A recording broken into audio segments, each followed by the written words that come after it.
Hello, and welcome to this segment of Loving Life. I'm Charlie Silva, board-certified hypnotist and certified professional life coach. I've helped many people take back control of their life and achieve their goals by asking the following question. Loving life, are you loving yours? If so, wonderful. If not, why not? If there's something that's stopping you from loving your life, what is it? And let's find ways to overcome it. If you missed any previous segments of Loving Life, you can watch them online at the MTN18 website, mtn18.com. During this segment, I'll continue answering some of the most frequently asked questions I've received regarding hypnosis.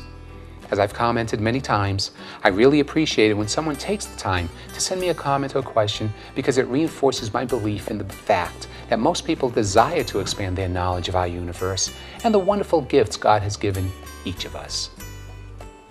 One of the most common questions I'm asked is, I've tried different meditation type programs along with self-hypnosis tapes and CDs, and I never really seem to get to what I expect will be the hypnotic trance state. Am I doing something wrong? Well, almost everyone agrees that meditative practices such as self-hypnosis are valuable, providing many personal as well as collective benefits that support greater awareness and a wholehearted relationship to life. Yet, in my many years as a hypnotist, one thing I've observed over and over again is just how challenging it can be for some people to begin and maintain satisfying, productive self-hypnosis experiences. In addition to our subconscious habits and the distractions of busy modern life, there are also misleading assumptions that can stand in the way of our realizing the great potential associated with practicing self-hypnosis. Amidst an explosion of contemporary interest in self-hypnosis, a great deal of confusion has proliferated about the process and the goal of this ancient practice. The reality is that whether you now practice self-hypnosis, have experimented with it, or plan on trying it out, it's entirely possible that some well-meaning but erroneous assumptions have started you off on the wrong foot, or gradually crept into your practice. Now, over the past decades, I've observed several key missteps that consistently divert people from the deeper potential associated with self-hypnosis. These all too common challenges prevent most self-hypnosis experiences from generating greater clarity, inner peace, and awareness. You might recognize your own beliefs or tendencies in these extremely common mistakes. Or you might notice that some self-hypnosis instruction tapes and CDs actually promote these expectations. A couple of misdirected goals I'd like to pinpoint for you are nearly epidemic in the world of self-hypnosis and meditation in general. Both involve trying to achieve, maintain, or recreate a special experience. And I've repeatedly seen these send people off on detours. And the first detour that some people unfortunately take is trying to reach a fixed or static state of consciousness. Many people using hypnosis for the first time seek a specific feeling state or experience that they assume is the goal of practicing self-hypnosis.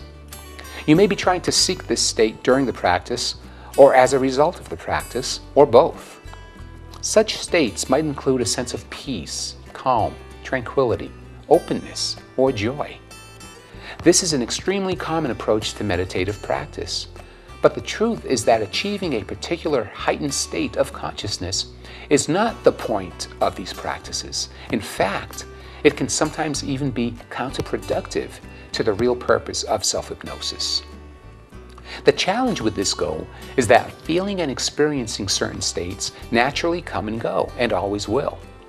Trying to achieve them permanently can be a lost cause. Even if you achieve one of these desired states briefly, you'll likely be disappointed when it inevitably passes. Then you might also think the self-hypnosis somehow failed. Many people never achieve such states at all, and that's fine. It doesn't mean the self-hypnosis or meditation isn't working. But that tends to discourage people who may believe they're not doing it right because they're not reaching some expected ideal feeling. So the result is that too many meditation practices go by the wayside based on this unfortunate notion. When you learn that it isn't necessary to feel a certain way or reach a certain state of consciousness, you can actually allow yourself to penetrate much further into profound and infinite possibilities. Self-hypnosis is actually about the practice of liberation from all states, an enlightened relationship to everything that arises or ever could arise.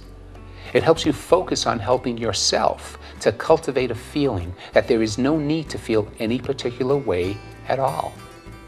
And once you become aware that this empowering realization is there, you'll get powerful results no matter what the self-hypnosis feels like. Because what typically happens when you become aware of not focusing on any particular feeling is that you actually begin feeling tranquil, relaxed, and at peace with yourself. And that leads to my explanation of a second common misdirected goal or misstep. And this is that many people believe practicing self-hypnosis can help you escape from the challenges in your life. Some people unwittingly use self-hypnosis as a refuge from the complexities of life. They attempt to escape into self-hypnosis to avoid facing or dealing with uncomfortable feelings or challenges.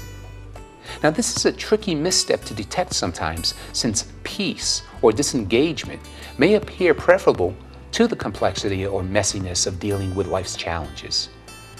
People who seem detached may be perceived as having achieved an enviable distance from life.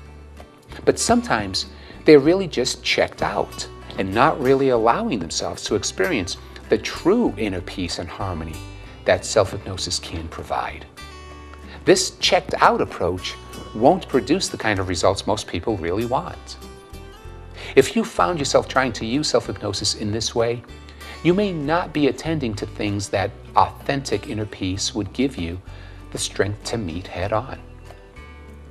While self-hypnosis may at times involve the practice of detachment during the practice, it shouldn't leave you above it all in real life. It should instead enable you to be responsive and clear right here in the present challenges of your life. Experiencing true self-hypnosis can cultivate steadiness and presence in the face of any circumstance without being disengaged in an unproductive way. It's rare for a human being to be fully awake, showing up 100% for everything you might confront. Practiced properly and wholeheartedly, self-hypnosis develops that capacity to be completely aware of your environment and the many feelings you're experiencing at any given time. By being aware of your feelings, you are in the position of choosing to stay positive and in control. True inner peace is about being fully present with everything that is, including discomfort and challenges. It empowers you to face truth and reality without hiding. If you're not satisfied with your results, it may be that you've allowed yourself to subscribe to one of these or other misconceptions about what hypnosis really is and how it should feel. And our final most frequently asked question is, does hypnosis really work for any problem? Well, simply put, yes, hypnosis really works. Hypnosis may not solve every problem completely, but it will be of value in every situation. There are many scientifically designed studies that show the effectiveness of hypnosis. The studies have shown how hypnosis effectively helps with pain control, speedy recovery from surgery, reducing stress and thereby reducing hypertension, reducing blood loss during surgery, improving immune system responses, quitting smoking, reducing weight, and dealing with many other challenges. Hypnosis helps us gain control of responses that are normally controlled by the subconscious mind.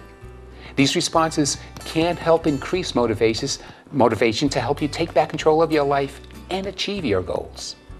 Hypnosis can help support the positive changes you desire to make in your life.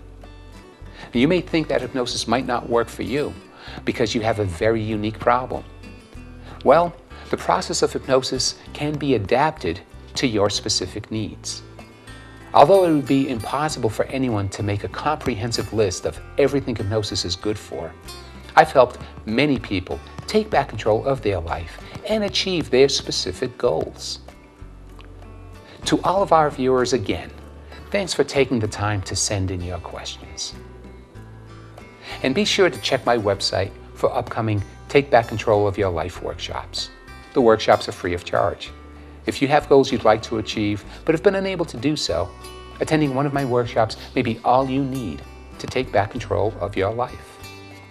Well, I'm sure I've given you some things, positive things, to think about. Send any questions or comments you have to me at charlie@mtn18.com, and I'll answer them in future segments of Loving Life. I'm Charlie Silva, and I'm asking you, loving life, are you loving yours? If so, wonderful. If not, why not? If there is something that is stopping you from loving your life, what is it? And let's find ways to overcome it. Always remember that you are awesome. Have a wonderful day filled with love and gratitude.